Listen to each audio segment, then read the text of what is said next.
여호와께서 사무엘에게 이르시되 그의 용모와 키를 보지 말라. 내가 이미 그를 버렸노라. 내가 보는 것은 사람과 같이 아니하니 사람은 외모를 보거니와 나 여호와는 중심을 보느니라 하시더라. 거룩한 새벽의 기도자 여러분, 주의 말씀과 기도의 부요함으로 새로운 한날의 복된 영광이 마음에 새로워지기를 소망합니다.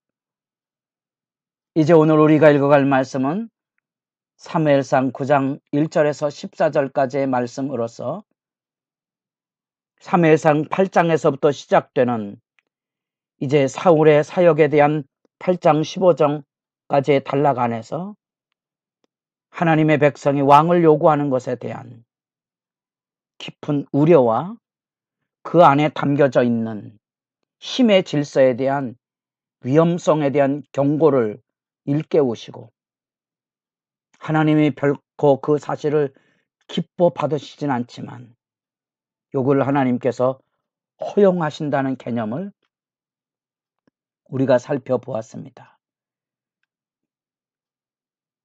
그 안에서 우리는 하나님의 말씀 앞에 경건을 통하여 움직여가는 경건의 질서, 7장에 나타난 부르짖어 기도하고 하나님의 능력을 힘입어 세상을 살아가는 경건의 질서와 일사천리로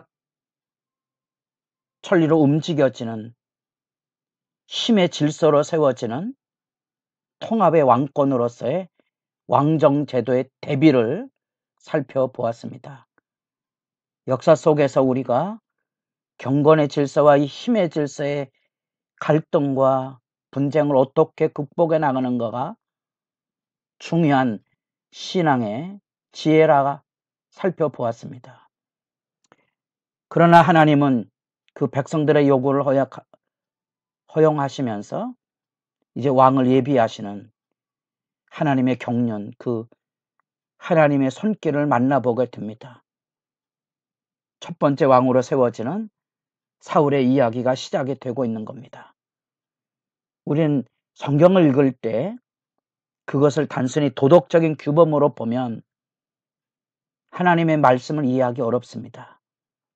성경은 하나님의 구원 역사가 어떻게 이루어지는가를 하나님의 주권과 섭리, 하나님의 신실한 그 언약의 아름다운 모습을 가지고 지켜보는 것과 더불어서 그 안에 사람이 어떻게 반응하고 어떻게 응답하고 순종하고 불순종하는 것에 대한 사람들의 반응을 함께 어우러 보아야 됩니다. 우리가 매일 성경을 가지고 말씀을 묵상하고 있습니다만 하나님 어떻게 지금 역사하고 계시는가, 더불어서 사람은 어떻게 그에 반응하고 있는가, 그 살핌이 필요합니다. 이 위로부터 내리는 주권적 섭리의 하나님의 역사와 인간의 반응으로 어우러져가는 이 변화를 우리가 주목해 보셔야 하는 겁니다.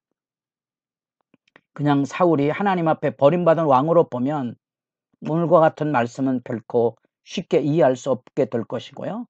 특별히 이 균형을 잘 살펴야만 우리가 흔히 말하고 있는 직통계시와 같은 하나님의 계시, 미래가 우리에게 구체적으로 주어질 것이라는 그런 미래 욕구에도 여러분 조심하셔야 되는 균형 감각을 여기서 찾으셔야 됩니다. 우리의 미래는 정해져 있는 운명이나 결정론이 아닙니다. 그러니까 섣부른 미래를 알려고 하지 마시고 그것에 매달리지도 마셔야 됩니다. 비록 어떤 하나님의 구원의 방향, 우리의 구원을 신실하게 지키시는 하나님의 신실성에 우리의 구원의 확신이 있지만 그럼에도 불구하고 우리가 하나님을 거역하게 될 경우 약이 될 혹 그 안식에 이르지 못할 자가 있을까 두려워했던 히브리 기자의 우려를 우리는 늘 마음에 담고 있어야 됩니다. 그리고 우리의 운명이 내가 왕이 되는 하나님의 길이 있다 할지라도 내가 하나님 앞에 바로 행하지 못할 경우 그 하나님의 부름에 이르지 못할 수 있다는 사실입니다.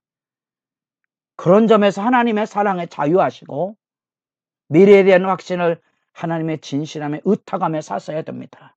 자, 지금 사울을 소개하고 있는 하나님의 구원의 섭리 안에 우리가 이제 어떻게 그가 하나님 앞에 세움을 받는지에 대한 하나님의 섭리를 우리가 주목해보는 지혜가 필요하다는 사실입니다. 사울을 소개하며 기스라 이름하는 유력한 사람이 있다. 베냐민 지파 중에 그래도 그 안에서 힘을 가진 기스라는 가문 앞에 사울이 태어났고, 그는 여기 나중에 사울이 왕을 소개할 때 사울이 그 왕으로서 사람들에게 인정받는 조건을 여기 소개해 주고 있습니다. 그런 준수한 소년이라. 준수하다는 기본 개념은 하나님 앞에 아름답다는 표현이거든요. 외모나 성품이나 능력에 미흡함이 없는 그런 상태이고요. 이스라엘 자손 중에 그가 더 준수한 자가 없고 키는 모든 백성보다 어깨 위만큼 컸더라. 그 당대 사회 안에서 흔히 말하고는 왕감으로서 부족함이 없는 모습을 소개해 주고 있고, 큰 키에 대한 얘기는 이후에 이제 다윗과의 대비를 통하여 나타났죠. 이 사울의 장점이 어떻게 하나님 앞에 수치가 되는지, 그런 대조를 볼 수 있다면 말씀을 읽어가는 지혜가 깊어져 가게 될 것입니다. 우리에게 모든 장점이 하나님 앞에 바로 서지 못하면 단점이 될 수 있고, 우리가 가지고 있는 단점이 하나님 앞에 바로 서면 오히려 유익한 장점으로 세움을 받을 수 있다는 것입니다. 여러분들이 역사를 잘 보면 한 세대에는 그것이 큰 장점이 되었지만 다음 세대는 그게 큰 단점이 될 수 있다는 것이 역사의 흐름입니다. 그래서 언제나 갱신이 필요하고, 그래서 언제나 믿음의 디딤돌 지혜가 필요합니다. 우리가 가정의 달을 지내고 있습니다. 부모가 가진 장점은 자녀에겐 단점이 될 수 있습니다. 디딤돌일 뿐입니다. 부모가 가지는 단점이 선용하게 되면 장점이 될 수도 있다는 사실입니다. 믿음 앞에 겸비하시고 하나님의 지혜를 만날 수 있기를 바라고요.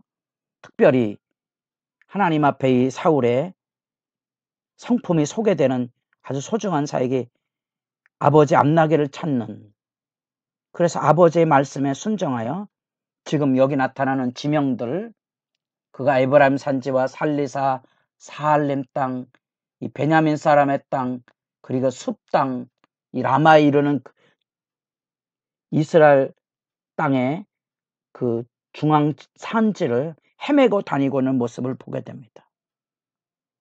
그런 부모의 말을 순종할 줄 아는 이런 아름다운 효도의 덕목, 부모 공경의 도리, 그리고 이 하나님의 섭리 가운데 쓰임받게 되는 낮은 자 사환에 대해서 귀 기울여주고 조언을 들을 줄 알고, 이런 사울의 아주 겸손과 순정의 미덕이 여기 지금 소개되어 있어서 하나님 앞에 쓰임받는 길로 선택되는 장면들을 우리가 만나보게 됩니다.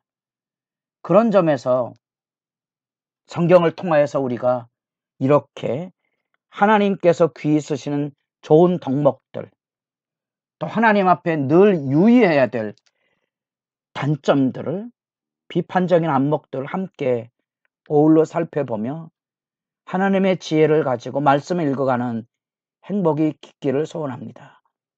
이 하나님의 지금 왕을 세워가시는 백성들의 요구, 내키진 않지만 호영하셨던 백성들의 요구를 따라 사람을 찾아가시는 하나님의 역사를 만나보는데, 여기 사한을 통하여 그리고 물을 길러내는 소녀들을 통하여 드디어 사무엘이 그때 마침 아마도 그 라마로 추정되는 곳에 화목제 제사를 드리는데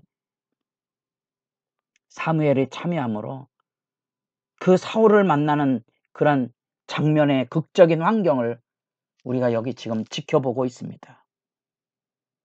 우리는 이런 말씀 속에서 하나님이 섭리 가운데 열어주시는 이 허용, 그 안에 가지고 있는 위험성에 대한 경종, 그런 점에서 우리가 이 경건의 질서를 우리 실제 생활 현실 속에서 만들어 갈 때 언제나 이런 위험성에 대한 내적 긴장감을 가질 필요가 있습니다.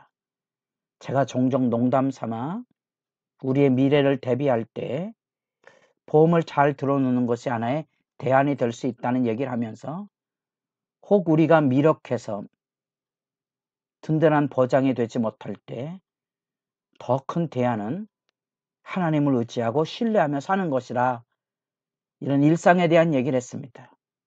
하나님의 구원 역사 앞에 늘 주의하셔야 될 이런 섭리적인 역사 경륜을 조심스러운 모습으로 만나시고 기도하시면서 여러분 생활 속에 열어갈 수 있기를 바라고요. 여기 하나님의 사람으로 백성들의 요구에 대하여 하나님이 어떤 사람을 준비하고 있는지에 대한 하나님의 섭리 안에 그 대안적 성품들을 좀 지켜보면 그 사울에 대한 이해를 여러분 왜곡되지 않고 이 부분의 말씀도 지혜로 받아들이게 될 것입니다. 사울은 사환을 데리고 암나기를 찾으러 갔지만 찾지 못하고 돌아가려고 하는 그 위기 속에 사환이 사무엘로 예견이 되는 선견자에 대한 소개를 해줍니다. 10절 보면 사울이 그의 사환에게 이르되 네 말이 옳다. 가자 하고 그들이 하나님의 사람이는 성읍으로 가니라. 그 사울의 이야기에 귀 기울일 줄 아는 이 겸비함, 여러분 뭘 생각합니까? 하나님의 말씀의 이 아름다운 덕목, 우리가 나아만 장군의 이야기를 들을 때 그 여종의 이야기, 사환의 이야기를 듣는 그 역사를 통하여 하나님의 치유를 경험하는 그 역사적인 교훈을 만나보게 됩니까? 하나님의 지혜를 구하며 기도하는 시간이 깊어져 가기를 바랍니다.